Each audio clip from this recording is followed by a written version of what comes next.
In this video, we will cover generalizing means from samples to populations, and specifically, we will go over confidence intervals using the t-distribution. As an example, I'll use an item from Chapter 6 of your textbook. This item reads, right here, estimate the standard error of the mean with the following sample of 34 scores on a 10-item objective test on political name recognition. Then, with the above sample mean, find the 95% confidence interval and the 99% confidence interval. Well, the first step to solving this problem is figuring out what formulas we're going to need. So the first part of the item asks us for the standard error of the mean. And so I've placed that formula right here. And with that formula, I also see that we're going to need the standard deviation, so I've gathered the formula for standard deviation as well. We will then construct confidence intervals, and so I've dropped to that formula here. And finally, I know that with confidence intervals, we're going to be looking for something called degrees of freedom, and so I put that formula below. Now, let's take each formula one at a time and input the numbers, and we're going to start with the standard error of the mean. We will need to find the standard deviation, and so we're going to tackle that first. And looking at the standard deviation formula in the numerator, we're going to need to sum up the deviation scores squared. So this will look familiar from the chapter on variance and variability. So in order to find how the scores deviate from the mean, we need to first find out what the mean is. And so I'm going to put an equal sign. I'm going to insert the function for average, because that's our word for mean in Excel. I'm going to select all the values of the scores, hit return, and that gives us a mean of 5.79. So the mean of all these scores is 5.79. And now we can find out the deviation score for each score by subtracting the mean from each score. And so I'm going to put an equal sign right here. I'm going to choose the first score, and I'm going to subtract the mean that we found. But because I'm going to want to drag down this formula, and I always want the mean to be in the denominator, I'm going to put dollar signs around the F and the 6, which tells Excel to keep the mean constant as the denominator. I'm going to pull this down to populate the rest of the values. And then if I've done this right, I should have all these numbers summing to 0 at the bottom. That's what happened, because when we're summing just the deviations, all of the deviations together equals 0 because they all are centered around the mean. So that's why we can't just use deviation scores. We have to actually square them when we're figuring out standard deviation. To do that, I'm going to press equals. I'm going to hit the first score. I'm going to do the hat and a 2, or the caret, and I end up with way too many decimals. So I'm going to very quickly, I don't know why this happens all the time, maybe one of you knows. I'm going to quickly format this cell, and for number, I want 2 decimal places, and there we go. Maybe this happens to you too. All right, I'm going to pull this down, and I have all of the squared deviations. I'm going to sum these up, and that score should be at the bottom.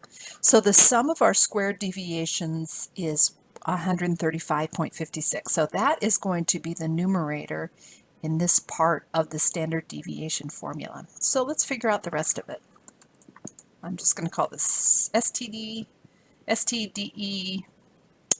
Okay. So I'm going to put an equal sign telling Excel to calculate something. And as you'll remember, that's the standard deviation is the square root of the variance. So we need to do the square root indicator. I'm going to put SQRT, and that tells Excel that anything that comes after this in parentheses, we're going to find the square root of it.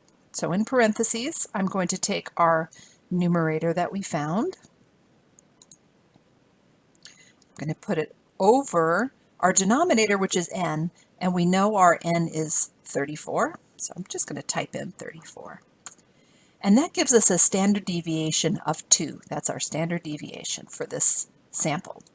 Now, finding the standard deviation is definitely the most labor-intensive part of this whole thing.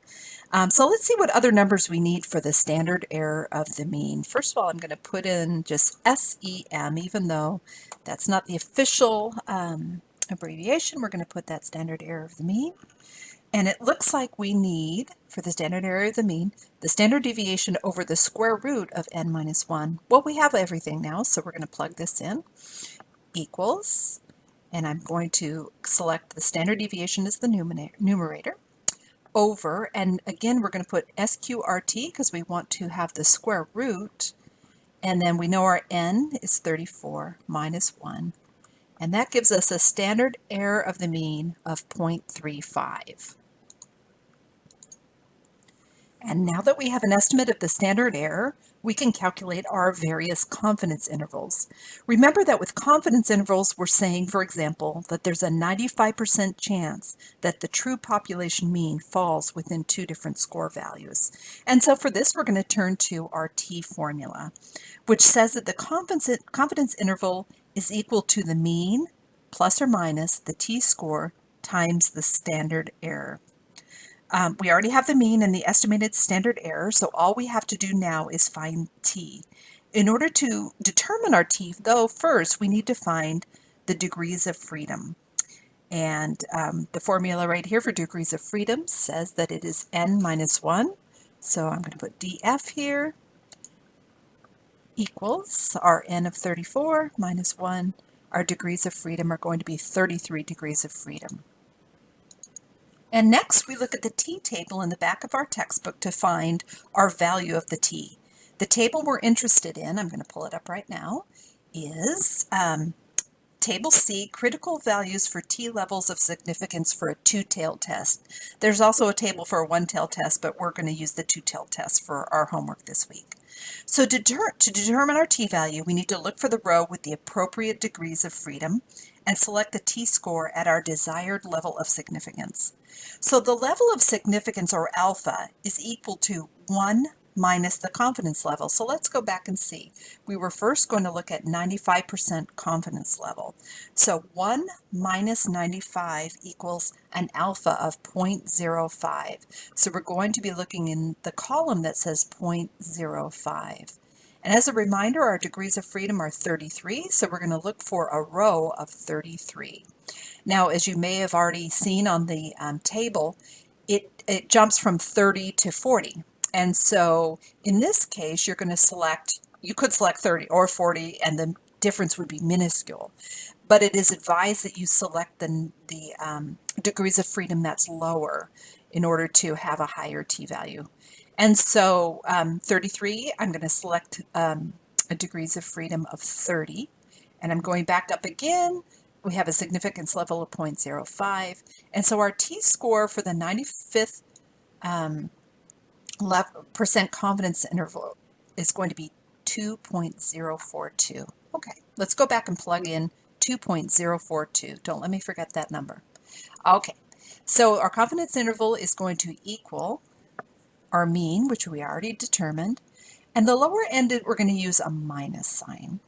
And we're going to multiply our t, what was it again, 2.042, times our standard error, and that gives us a low end of our confidence interval of 5.08. So let's figure out what the high end is going to be. We have our mean.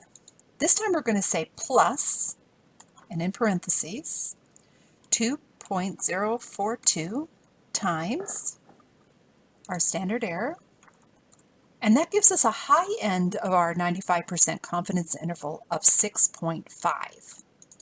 So we can say that with the 95% level of confidence, that the population mean score is between 5.09 and 6.5.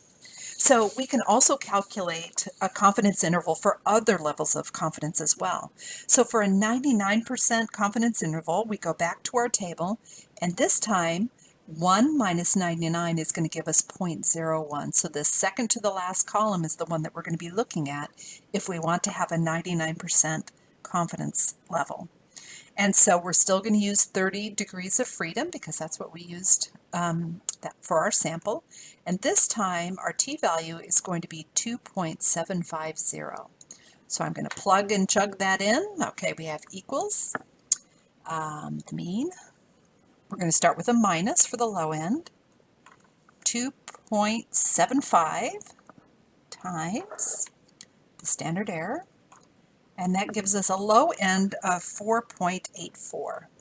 Let's plug in for the high end equals the mean. And this time we're going to say plus 2.75 times our standard error. And we have a high end of 6.75. So we can say with 99% confidence that the population mean, or mu, is between 4.84 and 6.75. So you'll notice that the 99% confidence interval is larger than the 95% confidence interval. The more confident we are that our population mean is within our range, the larger the range has to be. So one way to check your work if you're calculating multiple confidence intervals is to verify that the ranges are larger for larger confidence intervals. Well, that's all that's fit to print for now for finding confidence intervals for means using the t-distribution. This video will help you solve all practice problems at the back of the chapter where the mean is involved. I will caution you, though, that some problems, particularly at the beginning, provide the known standard deviation for the population. And when the standard deviation for our population is known, we can use the confidence interval formula using z-scores. But when we don't know the standard deviation and we have to estimate it, which is almost always, that's when we use a t-distribution. So tune into the next video for instruction on finding confidence intervals with proportions.